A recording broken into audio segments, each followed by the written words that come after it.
ప్రపంచంలోనే తొలిసారిగా nitrogen gas ఇచ్చి ఓ ఖైదీకి మరణశిక్ష విధించారు. ఐక్యరాజ్య సమితి నుంచి విమర్శలు ఎదురైనా అమెరికా ఈ శిక్షను అమలు చేసింది. అలబామా రాష్ట్రంలో ఓ మహిళను హత్య చేసిన కేసులో 58 ఏళ్ల యూజిన్ స్మిత్ ఫేస్ మాస్క్ ద్వారా స్వచ్ఛమైన నైట్రోజన్ గ్యాస్ ను పీల్చి ప్రాణాలు వదిలాడు. ముఖానికి రెస్పిరేటర్ మాస్క్ వేసి స్మిత్ పీల్చే గాలిలో నైట్రోజన్ గ్యాస్ ను పంపించారు.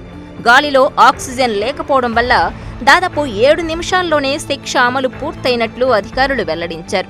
అతని మరణాన్ని అలబామా గవర్నర్ ధృవీకరించారు. వ్యవస్థలో లోపాలను వాడుకొని దాదాపు 4 దశాబ్దాల పాటు తప్పించుకున్నాడు. చివరకు తన నేరానికి శిక్ష అనుభవించాడని వ్యాఖ్యానించారు.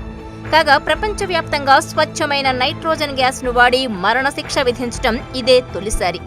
5 మీడియా సభ్యులను అట్మోర్లోని హోల్మన్ కరెక్షన్ ఫెసిలిటీకి తీసుకెళ్లి వారు ప్రత్యక్షంగా వీక్షిస్తుండగా ఈ తతంగం అమలు చేశారు.